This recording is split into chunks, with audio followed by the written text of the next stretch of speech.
ಇವತ್ತು ವಿಜಯಪುರ ಶಾಸಕರು ನಿನಗೆ ಜನ ಆಯ್ಕೆ ಮಾಡಿದರೂ ಕೂಡ ನೀ ಈ ರೀತಿ ಪ್ರಚೋದನಕಾರಿ ಅಂತ ಹೇಳಿಕೆಗಳನ್ನು ಇಲ್ಲ ಸಲ್ಲದ ಕೊಡೋ ಮುಖಾಂತರ ನೀನು ಏನೇ ಇಲ್ಲ ಸಲ್ಲದ ಪ್ರಚೋದನೆ ಮಾಡಿದರೂ ಕೂಡ ನಿನಗೆ ಯಾರೇ ಇಲ್ಲಿ ನಿನಗೆ ರಾಷ್ಟ್ರ ಪ್ರಶಸ್ತಿ ಯಾರೂ ಕೊಡೋರು ಯಾರೂ ಇಲ್ಲ.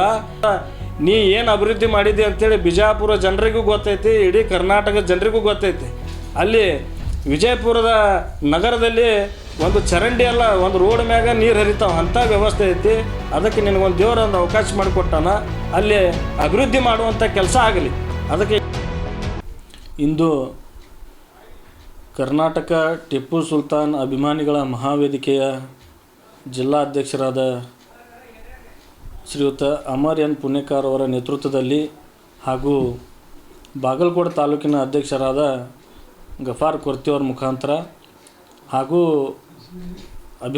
ಟಿಪ್ಪು ಸುಲ್ತಾನ್ ಅಭಿಮಾನಿಗಳ ಮಹಾವೇದಿಕೆಯ ಜಿಲ್ಲಾ ಹಾಗೂ ತಾಲೂಕು ಪದಾಧಿಕಾರಿಗಳ ಮುಖಾಂತರ ಇವತ್ತು ಮಾನ್ಯ ಜಿಲ್ಲಾಧಿಕಾರಿಗಳಿಗೆ ಹಾಗೂ ಮಾನ್ಯ ಪೊಲೀಸ್ ವರಿಷ್ಠಾಧಿಕಾರಿಗಳಿಗೆ ಮನವಿಯನ್ನು ಸಲ್ಲಿಸಲಾಯಿತು. ಆ ಮನವಿಯ ಉದ್ದೇಶ ಏನಪ್ಪ ಅಂತಂದ್ರೆ, ದಿನಾಂಕ 19/9/2024 ಮುಧೋಳ ಮತಕ್ಷೇತ್ರದಲ್ಲಿ ಮಾನ್ಯ ಬಸನಗೌಡ ಪಾಟೀಲ್ ಅವರು ಯತ್ನಾಳ್ ಅವರು 13ನೇ ದಿನದ ಒಂದು ಗಣೇಶ ಚತುರ್ಥಿಯ ವಿಸರ್ಜನೆ ಕಾರ್ಯಕ್ರಮದಲ್ಲಿ ಏನು ಟಿಪ್ಪು ಸುಲ್ತಾನ್ ಅವರ ಬಗ್ಗೆ ಹಾಗೂ ಮುಸ್ಲಿಂ ರಾಜರ ಹಾಗೂ ನಾಯಕರ ಬಗ್ಗೆ ಒಂದು ಆದಂಥ ಒಂದು ಭಾಷಣವನ್ನು ಮಾಡಿದ್ದು. ಅದರಂತೆ ಮುಧೋಳ ಹಾಗೂ ಇಳಕಲ್ ಇನ್ನಿತರ ಬಾಗಲಕೋಟೆ ಜಿಲ್ಲೆಯ ಹಲವು ತಾಲೂಕಿನಲ್ಲಿ ನಿನ್ನೆಯಿಂದ ಪ್ರತಿಭಟನೆಗಳು ನಡೀತಾ ಇದ್ದಾವೆ. ಅದರ ಪೂರ್ವಭಾವಿಯಾಗಿ ನಾವು ಬಾಗಲಕೋಟೆಯ ಜಿಲ್ಲಾ ಕೇಂದ್ರ ಪ್ರದೇಶದಲ್ಲಿ ನಾವು ಮನವಿಯನ್ನು ಸಲ್ಲಿಸಿದ್ದೀವಿ. ಆ ಮನವಿ ಏನಪ್ಪ ಅಂತಂದ್ರೆ, ಇವತ್ತು ಬಸನಗೌಡ ಪಾಟೀಲ್ ಯತ್ನಾಳ್ ಅವರಿಗೆ ನಾನು ಅವ್ರಿಗೊಂದು ಎಚ್ಚರಿಕೆ ಕೊಡ್ತಾ ಇದ್ದೀನಿ. ಏನು ಎಚ್ಚರಿಕೆ ಕೊಡ್ತಾ ಇದ್ದೀನಪ್ಪ ಅಂತಂದ್ರೆ, ನೀವು ಶಾಸನಬದ್ಧವಾಗಿ ಬಾಬಾ ಸಾಹೇಬ್ ಅಂಬೇಡ್ಕರ್ ಅವರು ಬರೆದಂಥ ಒಂದು ಸಂವಿಧಾನದ ಆಶಯಗಳ ಮೇಲೆ ಇವತ್ತು ವಿಜಯಪುರ ಮತಕ್ಷೇತ್ರದ ನಗರದ ಒಬ್ಬ ಶಾಸಕರಾಗಿ ಆಯ್ಕೆಯಾಗಿದ್ದು ಮೊಟ್ಟ ಮೊದಲ ಬಾರಿಗೆ ನಿಮ್ಮ ಗಮನಲ್ಲಿ ಇರಬೇಕಂಥೇಳಿ ನಾನು ಹೇಳ್ತಾ ಇದ್ದೀನಿ. ಅದರಂತೆ ಇವತ್ತು ಏನು ಮುಸ್ಲಿಂ ರಾಜರ ಬಗ್ಗೆ ಏನು ಪ್ರಚೋದನಕಾರಿಯಾಗಿ ನೀವು ಹಲವು ತಾಲೂಕುಗಳಲ್ಲಿ ಹಾಗೂ ಜಿಲ್ಲೆಗಳಲ್ಲಿ ಒಂದು ಭಾಷಣ ಮಾಡ್ತಾಯಿದ್ದೀರಿ. ಆ ಭಾಷಣ ನೀವು ಯಾಕೆ ಮಾಡ್ತಾಯಿದ್ದೀರಪ್ಪ ಅಂತಂದ್ರೆ, ನಿಮಗೆ ಇವತ್ತು ಅಧಿಕಾರದ ಹಪಾಹಪಿಯಿಂದ ಇವತ್ತು BJPಯ ವರಿಷ್ಠರು ನಿಮಗೆ ಯಾವುದೇ ರೀತಿಯಿಂದ ಸಕಾರಾತ್ಮಕವಾಗಿ ಸ್ಪಂದಿಸದೇ ಇದ್ದಲ್ಲಿ ನೀವು ಈ ರೀತಿ ಒಂದು ಧರ್ಮದ ವಿರುದ್ಧ, ಒಂದು ಸಮುದಾಯದ ವಿರುದ್ಧ ನೀವು ಪ್ರಚೋದನಕಾರಿಯಾಗಿ ಭಾಷಣ ಮಾಡುವ ಮುಖಾಂತರ ಅವರ ಬಗ್ಗೆ ಇಲ್ಲ ಸಲ್ಲದ ಸುಳ್ಳುಗಳನ್ನು ಆರೋಪ ಮಾಡೋ ಮುಖಾಂತರ ಏನೈತಿ, ನೀವು ಅಲ್ಲಿ TRP ಅಂತ ಹೇಳ್ತಾರೆ. ಇವತ್ತು ಯಾವ ಥರ TRP ಅಪ್ಪ ಅಂದ್ರೆ, ಇವತ್ತು ಮಾಧ್ಯಮಗಳಲ್ಲಿ ಪ್ರಪ್ರಥಮ ನನ್ನ ಜೊತೆ ನನ್ನ ಮಾಧ್ಯಮದಲ್ಲಿ ಸುದ್ದಿ ಆಗಬೇಕು, ಇನ್ನೊಂದು ಮಾಧ್ಯಮದಲ್ಲಿ ಸುದ್ದಿ ಆಗಬೇಕಂತೇಳಿ ಹಲವು ಮಾಧ್ಯಮಗಳು ಏನು ಪೈಪೋಟಿ ನಡೆಸ್ತಾವ. ಅದೇ ರೀತಿ ನೀವು BJP ಬಾಗಲಕ್ಕೆ ಪೈಪೋಟಿಯನ್ನು ಸಲ್ಲಿಸುವಂಥ ಒಬ್ಬ ವಿಜಯಪುರದ ಏನು ಬುದ್ಧಿಮಾಂದ್ಯ ಅಂತ ಹೇಳ್ತಾರೆ ನಿಮಗೆ. ಯಾಕಪ್ಪ ಅಂತಂದ್ರೆ, ನೀವು ಟಿಪ್ಪು ಸುಲ್ತಾನ್ರ ಬಗ್ಗೆ ಹುಚ್ಚರು, ಅವ ಆ ಮಗ ಇವ ಈ ಮಗ ಅಂತೇಳಿ ಅದಕ್ಕೆ ನಿಮ್ಮ ಲ್ಯಾಂಗ್ವೇಜ್ನಾಗ ನಾವು ಮಾತಾಡೋಕ್ಕೆ ನಾವು ಈಗೂ ರೆಡಿ ಇಲ್ಲ. ನಾವು ಇವತ್ತು ಬಾಗಲಕೋಟೆ ಹಾಗೂ ಕರ್ನಾಟಕದ ಮುಸ್ಲಿಂ ಸಮಾಜದ ಮುಖಂಡರಲ್ಲಿ ಒಂದು ಮನವಿ ಮಾಡ್ಕೋತಾ ಇದ್ದೀನಿ. ಏನಪ್ಪ ಅಂತಂದ್ರೆ, ಇಂಥ ಒಬ್ಬ ಅವಿವೇಕಿ ಶಾಸಕ ಇವತ್ತು ಮುಸ್ಲಿಂ ರಾಜರ ವಿರುದ್ಧ ಏನು ಹೇಳಿಕೆಗಳನ್ನು ಇಲ್ಲ ಸಲ್ಲದ ಕೊಡ್ತಾ ಇದ್ದಾರೆ, ಅದನ್ನು ನೋಡ್ಕೊಂಡು ಸುಮ್ಮನಿರುವಂಥ ಕೆಲಸ ಮಾಡೋಕ್ಕೆ ಹೋಗಬೇಡ್ರಿ. ಇಂಥವ್ರಿಗೆ ನಾವು ಎಚ್ಚರಿಕೆ ಯಾವ ರೀತಿ ಕೊಡಬೇಕಪ್ಪ ಅಂತಂದ್ರೆ, ಕರ್ನಾಟಕದ ಮೂಲೆ ಇರ್ತಕ್ಕಂತಹ ಏನು ಗೃಹ ಇಲಾಖೆಯ ಅಂಗ ಒಳಗೆ ಏನು ಬರ್ತಾಯಿದೆ, ಒಂದು ಪೊಲೀಸ್ ಇಲಾಖೆ ಅಂತ ಒಂದು ಸಂಸ್ಥೆ ಐತಿ. ಇವತ್ತು ನಮ್ಮ ಪರವಾಗಿ ಧ್ವನಿ ಎತ್ತಕ್ಕೆ ಯಾರೂ ಇಲ್ಲದೇ ಇದ್ದಂಥ ಸಂದರ್ಭದಲ್ಲಿ ಇವತ್ತು ಪೊಲೀಸ್ ಇಲಾಖೆ ನಿದ್ದೆ ಮಾಡೋಕತ್ತಿಲ್ಲ. ಅದಕ್ಕೆ ನೀವೇನೈತಿ ಎಲ್ಲ ಪೊಲೀಸ್ ಠಾಣೆಗಳಲ್ಲಿ ಅವರ ವಿರುದ್ಧ ಪ್ರಕರಣಗಳನ್ನು ದಾಖಲಿಸುವ ಮುಖಾಂತರ ಏನೈತಿ ಅವ್ರನ್ನ ಶಾಸಕ ಸ್ಥಾನದಿಂದ ಈ ರಾಜ್ಯ ಸರ್ಕಾರ ಅನರ್ಹಗೊಳಿಸಬೇಕು. ಅದೇ ರೀತಿ ನಾವು ಜಿಲ್ಲಾಧಿಕಾರಿಗಳ ಮುಖಾಂತರ ನಾವು ಅದೇ ಥರ ನಾವು ಮನವಿ ಕೂಡ ಸಲ್ಲಿಸಿದ್ದೀವಿ. ಏನಪ್ಪ ಅಂತಂದ್ರೆ, ನಾವು ಈ ಭಾರತ ದೇಶದಲ್ಲಿ ಪ್ರಜಾಪ್ರಭುತ್ವದ ಒಂದು ಚೌಕಟ್ಟಿನಲ್ಲಿ ಏನು ನಾವು ಜೀವನವನ್ನು ನಡೆಸ್ತಾ ಇರುವಂಥ ಸಂದರ್ಭದಲ್ಲಿ ಈ ರೀತಿ ಒಬ್ಬ ಶಾಸನಬದ್ಧವಾಗಿ ಆಯ್ಕೆಯಾದಂಥ ಒಬ್ಬ ಶಾಸಕರು ಒಂದು ಸಮುದಾಯದ ಒಂದು ಧರ್ಮದ ವಿರುದ್ಧ ಒಂದು ಸಮಾಜದ ರಾಜರ ಹಾಗೂ ನಾಯಕರ ವಿರುದ್ಧ ಏನು ಅವಹೇಳನಕಾರಿಯಾಗಿ ಪ್ರಚೋದನಕಾರಿಯಾಗಿ ಭಾಷಣಗಳನ್ನು ಮಾಡಿದರೂ ಕೂಡ ಇವತ್ತು ರಾಜ್ಯ ಸರ್ಕಾರ ಯಾವುದೇ ರೀತಿಯನ್ನು ಕ್ರಮವನ್ನು ತೆಗೆದುಕೊಳ್ಳದೇ ಇರೋವಂಥದ್ದು ಇವತ್ತು ದುರದೃಷ್ಟ. ಯಾಕಪ್ಪ ಅಂತಂದ್ರೆ ನಾವು ಅತ್ಯಂತ ನೋವಿನಿಂದ ಇವತ್ತು ಹೇಳ್ತಾ ಇದ್ದೀನಿ. ನಾನು ಇಲ್ಲಿ ಯಾವುದೇ ರೀತಿಯಿಂದ ರಾಜಕೀಯವಾಗಿ ನಾನು ಯಾವುದೇ ರೀತಿಯಿಂದ ಅವ್ರ ಮೇಲೆ ನಾನು ಮಾತನಾಡೋಕ್ಕೆ ತಯಾರಿಲ್ಲ. ಯಾಕಪ್ಪ ಅಂದ್ರೆ ನನ್ನ ಹಕ್ಕನ್ನು ನಾನು ಕೇಳ್ತಾ ಇದ್ದೀನಿ. ನನ್ನ ರಾಜನ ವಿರುದ್ಧವಾಗಿ ನನ್ನ ಸಮುದಾಯದ ಒಬ್ಬ ಕಟ್ಟಕಡೆಯ ವ್ಯಕ್ತಿಗೂ ಕೂಡ ಇವತ್ತು ಶೋಷಿತ ಸಮುದಾಯಗಳಿಗೂ ಕೂಡ ಅವರು ಟಿಪ್ಪು ಸುಲ್ತಾನ್ ಅವರು ಅವರ ರಾಜ್ಯರಾಗಿ ಇದ್ದಂಥ ಸಂದರ್ಭದಲ್ಲಿ ಅವರು ಎಲ್ಲ ರೀತಿಯಿಂದ ರಕ್ಷಣೆಯನ್ನು ಕೊಟ್ಟು ನ್ಯಾಯವನ್ನು ಕೊಟ್ಟಂಥ ಒಬ್ಬ ವೀರನ ವಿರುದ್ಧ ಇಲ್ಲ ಸಲ್ಲದ ಅಪನಂಬಿಕಸ್ಥ ಒಬ್ಬ ಶಾಸಕ ಈ ರೀತಿ ಆರೋಪ ಮಾಡ್ತಾ ಇರೋದು, ಪ್ರಚೋದನಕಾರಿಯಾಗಿ ಭಾಷಣ ಮಾಡ್ತಾಯಿದ್ದು ಎಲ್ಲೋ ಒಂದು ಕಡೆ ನನಗೆ ಮನಸ್ಸಿಗೆ ನೋವಾಗಿ ಇವತ್ತು ನಾವು ಜಿಲ್ಲಾಧಿಕಾರಿಗೆ ಮನವಿ ಕೊಟ್ಟು ಒಂದು ಪತ್ರಿಕಾಗೋಷ್ಠಿ ಮಾಡ್ತಾಯಿದ್ದೀವಿ. ಅದರ ಮುಂದುವರೆದ ಭಾಗ ಇವತ್ತು ಬಾಗಲಕೋಟೆ ಜಿಲ್ಲೆಗೆ ಅವ್ರನ್ನ ಯಾವುದೇ ರೀತಿಯಿಂದ ಇವತ್ತು ಜಿಲ್ಲಾಡಳಿತ ಪ್ರವೇಶವನ್ನು ಕೊಡಬಾರ್ದು, ಅವ್ರಿಗೆ ನಿರ್ಬಂಧನ ಹೇರಬೇಕು.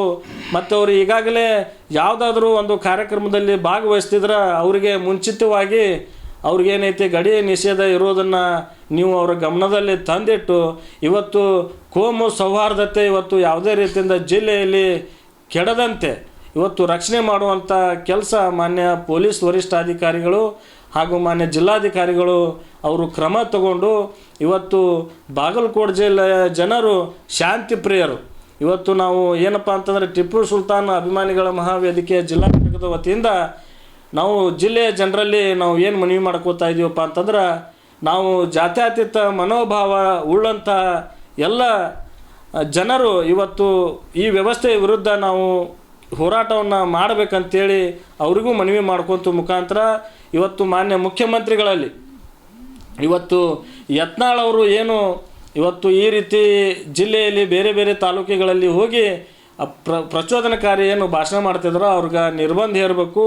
ಅವರು ಶಾಸಕ ಸ್ಥಾನಕ್ಕೆ ಅರ್ಹ ಇರಲಿಲ್ಲ, ಅದಕ್ಕೆ ಅವ್ರನ್ನೇನೈತಿ ರಾಜ್ಯಪಾಲರು ಅನರ್ಹಗೊಳಿಸಬೇಕು. ಮತ್ತು ಅವರು ಈ ರೀತಿ ಒಬ್ಬ ರಾಜನ ವಿರುದ್ಧ ಏನು ಟಿಪ್ಪು ಸುಲ್ತಾನ್ ಒಬ್ಬ ರಾಜರಾಗಿ ಸೇವೆಯನ್ನು ಸಲ್ಲಿಸಿದಂಥವ್ರು, ಅವರು ನಮ್ಮ ಸಮಾಜದ ಒಂದು ಪ್ರತಿಷ್ಠಿತ ನಾಯಕರಾಗಿ ಇರೋದರಿಂದ ನಮಗೆ ಏನಪ್ಪ ಅಂದ್ರೆ ನಮ್ಮ ಸಮುದಾಯಕ್ಕೆ ಅತೀವ ನೋವುನುಂಟು ಆಗಿದ್ದ ಸಂದರ್ಭದಲ್ಲಿ ಮಾನ್ಯ ಮುಖ್ಯಮಂತ್ರಿಗಳು ಮತ್ತು ಗೃಹ ಮಂತ್ರಿಗಳು ಅವ್ರ ಮೇಲೆ ಸೂಕ್ತವಾದಂಥ ಕ್ರಮವನ್ನು ತಗೊಂಡು ಅವ್ರನ್ನ ಏನೈತಿ ಇವತ್ತು ಶಾಸಕ ಸ್ಥಾನದಿಂದ ಇರ್ಬೋದು ಮತ್ತು ಇನ್ನೊಂದು ಎಲ್ಲ ರೀತಿಯಿಂದ ಕಾನೂನುಬದ್ಧವಾಗಿ ಅವ್ರ ಮೇಲೆ ತನಿಖೆಯನ್ನು ಮಾಡಿ ಇದು ಇನ್ನೊಂದು ಬೇರೆ ಇವತ್ತು ನಮ್ಮ ಜಿಲ್ಲೆಯಲ್ಲಿ ಆಗಿದೆ ಮತ್ತು ಇನ್ನೊಂದು ಜಿಲ್ಲೆಯಲ್ಲಿ ಯಾವುದೇ ಜಿಲ್ಲೆಯಲ್ಲಿ ಇವತ್ತು ಯಾವುದೇ ರೀತಿಯಿಂದ ಕೋಮು ಸೌಹಾರ್ದತೆ ಯಾವುದೇ ರೀತಿಯಿಂದ ಧಕ್ಕೆಯನ್ನು ಉಂಟು ಮಾಡಬಾರ್ದು ಅಂಥೇಳಿ ಅದಕ್ಕೆ ಯಾವ ರೀತಿ ಕ್ರಮಗಳನ್ನು ತೆಗೆದುಕೊಳ್ಳಬೇಕು ಅದನ್ನು ರಾಜ್ಯ ಸರ್ಕಾರ ಇವತ್ತು ಮಾನ್ಯ ಜಿಲ್ಲಾ ಆಡಳಿತಕ್ಕೆ ಹಾಗೂ ಪೊಲೀಸ್ ವರಿಷ್ಠಾಧಿಕಾರಿಗಳಿಗೆ ಒಂದು ಡೈರೆಕ್ಷನ್ ಕೊಡುವ ಮುಖಾಂತರ ಏನೈತಿ ಇಲ್ಲಿ ಯಾವುದೇ ರೀತಿಯಿಂದ ಗಲಭೆಗಳ ಆಗದೇ ಇರೋ ರೀತಿಯಲ್ಲಿ ಕ್ರಮವನ್ನು ಮುನ್ನೆಚ್ಚರಿಕೆಯಾಗಿ ತಗೋಬೇಕಂತೇಳಿ ನಾನು ಮನವಿ ಮಾಡ್ಕೊತಿದ್ದೀನಿ. ಯತ್ನಾಳ್ ಅವ್ರಿಗೂ ಕೊನೆಯದಲ್ಲಿ ನಾನು ಯತ್ನಾಳ್ ಅವ್ರಿಗೊಂದು ಕೆಲವು ವಿಚಾರಗಳನ್ನು ಹೇಳ್ತಾ ಇದ್ದೀನಿ. ಈಗ ನೀವು ಇವತ್ತು ಅಲ್ಪಸಂಖ್ಯಾತರ ವಿರುದ್ಧ ನೀವು ಮಾತಾಡೋ ಮುಖಾಂತರ ಏನೈತಿ BJP ಅವರಿಗೆ ಇನ್ಸ್ಪೈರ್ ಮಾಡುವಂಥ ಒಬ್ಬ ಲೀಡ್ರ್, ಫೈರ್ ಬ್ರ್ಯಾಂಡ್ ಅಂತ. ನೀವು ಯಾವ ಫೈರ್ ಬ್ರ್ಯಾಂಡ್ ಅನ್ನೋದು ನನಗೂ ಗೊತ್ತಿಲ್ಲ. ಅದಕ್ಕೆ ನಿಮಗೆ ಯಾವ ರೀತಿ ಹಿಂದೆ ವಿಧಾನಸಭಾ ಎಲೆಕ್ಷನ್ದಲ್ಲಿ ನೀವು ಪಕ್ಷೇತರಾಗಿ ಯಾಕೆ ನೀವು ಕಂಟೆಸ್ಟ್ ಮಾಡಿದ್ರಿ, ನೀವು ಮತ್ತೆ ಯಾಕೆ BJPಗೆ ಹೋದ್ರಿ, ಇವತ್ತು ನಿಮ್ಮ ಪರಿಸ್ಥಿತಿ ಇವತ್ತು ಯಾವುದೇ ರೀತಿಯಿಂದ ರಾಜ್ಯ ನಾಯಕರು ಇರ್ಬೋದು, ಕೇಂದ್ರ ನಾಯಕರು ಇರ್ಬೋದು, ಅವ್ರನ್ನ ಮೆಚ್ಚಿಸೋಕ್ಕೋಸ್ಕರ ಈ ರೀತಿ ನೀವು ಇಲ್ಲ ಸಲ್ಲದ ಪ್ರಚೋದನಕಾರಿ ಭಾಷಣಗಳಾಗಿರ್ಬೋದು ಮತ್ತು ಏನಾದರೂ ಇಲ್ಲ ಸಲ್ಲದ ಸುಳ್ಳುಗಳ ಆರೋಪವನ್ನು ಮಾಡ್ತಾ ಇರೋದು ಮೇಲ್ನೋಟಕ್ಕೆ ಏನು ಕಂಡು ಬರ್ತಾ ಇದೆಯಪ್ಪ ಅಂತಂದ್ರೆ, ನೀವು ಯಾರನ್ನೋ ಮೆಚ್ಚಿಸಲಿಕ್ಕೆ ಹೋಗಿ ಈ ರೀತಿ ನೀವು ಒಂದು ದುಸ್ಸಾಹಸಕ್ಕೆ ಕೈ ಹಾಕಿದಿರಿ ಅಂತೇಳಿ ನಾನು ಹೇಳೋಕ್ಕೆ ಇಚ್ಛೆಪಡ್ತಾ ಇದ್ದೀನಿ. ಇವತ್ತು ಮಾನ್ಯ ಅಟಲ್ ಬಿಹಾರಿ ವಾಜಪೇಯಿ ಅವರಂತಹ ಒಬ್ಬ ಧೀಮಂತ ನಾಯಕರು ಏನು ಅವರೊಬ್ಬ ದೇಶದ ಪ್ರಧಾನಮಂತ್ರಿ ಆದಂಥ ಸಂದರ್ಭದಲ್ಲಿ ಅವರ ಸಚಿವ ಸಂಪುಟದಲ್ಲಿ ನೀವೊಬ್ಬರು ಕೇಂದ್ರ ಮಂತ್ರಿ ಆದಂಥ ಒಬ್ಬ ವ್ಯಕ್ತಿ ನೀವು. ಇವತ್ತು ಅವರು ಒಂದು ಸೀಟನ್ನು ಕೊರತೆ ಬಿದ್ದಂಥ ಸಂದರ್ಭದಲ್ಲಿ ಸರ್ಕಾರ ರಚನೆ ಮಾಡದೆ ರಾಜೀನಾಮೆಯನ್ನು ಕೊಟ್ಟು ಬೇರೆದವ್ರಿಗೆ ಅವಕಾಶ ಮಾಡಿಕೊಟ್ಟಂಥ ಧೀಮಂತ ನಾಯಕರ ಸಂಪುಟದಲ್ಲಿ ಒಬ್ಬ ಸಚಿವನಾಗಿ ನೀವೊಬ್ಬ ಅಯೋಗ್ಯ ಒಬ್ಬ ಸಚಿವನಾಗಿ ಕೆಲಸ ಮಾಡಿದಿ. ಅಂಥ ಒಬ್ಬ ಧೀಮಂತ ನಾಯಕರಿಗೆ ಇವತ್ತೇನೈತೆ ಅವರ ಹೆಸರಿಗೆ ಕಪ್ಪು ಚುಕ್ಕೆ ಅಂತ ತರುವಂಥ ಕೆಲಸ ಮಾಡ್ತಾಯಿದ್ದೀರಿ. ಯಾಕಪ್ಪ ಅಂದ್ರೆ ಅವರು ಭಾರತೀಯ ಜನತಾ ಪಾರ್ಟಿಯಿಂದ ಒಬ್ಬ ಪ್ರಧಾನಮಂತ್ರಿ ಆದರೂ ಕೂಡ ಅವರು ಜಾತ್ಯತೀತ ಮನೋಭಾವನೆ ಉಳ್ಳಂಥ ಒಬ್ಬ ನಾಯಕರಾಗಿದ್ದರು. ಅದಕ್ಕೆ ನಮಗೆ ವಾಜಪೇಯಿ ಅವ್ರ ಬಗ್ಗೆ ಭಾಳ ಹೆಮ್ಮೆ ಐತೆ. ಅಂಥವ್ರ ಜೊತೆ ನೀವು ಕೆಲಸ ಮಾಡಿದವರು ಇವತ್ತು ವಿಜಯಪುರ ಶಾಸಕರು ನಿನಗೆ ಜನ ಆಯ್ಕೆ ಮಾಡಿದರೂ ಕೂಡ ನೀ ಈ ರೀತಿ ಪ್ರಚೋದನಕಾರಿ ಅಂತ ಹೇಳಿಕೆಗಳನ್ನು ಇಲ್ಲ ಸಲ್ಲದ ಕೊಡೋ ಮುಖಾಂತರ ನೀನು ಏನೇ ಇಲ್ಲ ಸಲ್ಲದ ಪ್ರಚೋದನೆ ಮಾಡಿದರೂ ಕೂಡ ನಿನಗೆ ಯಾರೇ ಇಲ್ಲಿ ನಿನಗೆ ರಾಷ್ಟ್ರ ಪ್ರಶಸ್ತಿ ಯಾರೂ ಕೊಡೋರು ಯಾರೂ ಇಲ್ಲ. ಅದಕ್ಕೆ ಇದನ್ನು ಹೀಗೆ ನೀವು ತಿದ್ದುಕೊಂಡು ಇದನ್ನು ಮುಂದೆ ಯಾವುದೇ ರೀತಿಯಿಂದ ಈ ರೀತಿ ದುಸ್ಸಾಹಸ ಕೈನ ಹಾಕದೆ ಇದನ್ನು ಮುಂದುವರೆಸದೆ ಇದನ್ನು ಇಲ್ಲಿಗೆ ಕೈ ಬಿಟ್ಟರೆ ಭಾಳ ಚಲೋ ಆಗುತ್ತೆ. ಇಲ್ಲಪ್ಪ ಅಂದ್ರೆ ಏನಾಗುತ್ತೆ, ನೀವು ಅಲ್ಪಸಂಖ್ಯಾತರನ್ನ ಓಲೈಸ್ಕೊಳ್ಳೋದು ಬೇಕಾಗಿಲ್ಲ.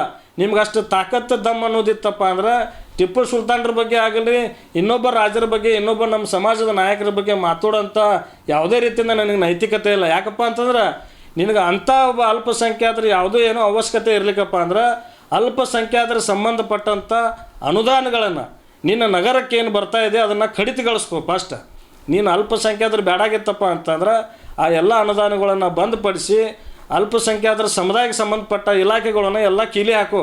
ಅವಾಗ ನಿಮಗೆ ಮೆಚ್ಚುತ್ತೇವೆ. ಯಾಕಪ್ಪ ನೀವು ಒಬ್ಬ ಶಾಸಕದಿ, ನಿನಗೆ ಎಲ್ಲ ರೀತಿಯಿಂದ ಅವಕಾಶ ಐತಿ. ನೀ ಅಲ್ಲಿ ಆ ನಗರದಾಗ ಒಬ್ಬ ಮುಖ್ಯಮಂತ್ರಿ ಇದ್ದಂಗೆ ನೀನು. ಅದಕ್ಕೆ ಏನೈತಿ ನಿನಗೆ ಅವ್ರ ಅವಶ್ಯಕತೆ ಇಲ್ಲಪ್ಪ ಅಂದ್ರೆ ನೀನು ಓಡಾಡೋ ದಾರಿನೂ ಬೇರೆ ಮಾಡ್ಕೋ, ನೀನು ಕಟ್ಟಡನೂ ಬೇರೆ ಮಾಡ್ಕೋ.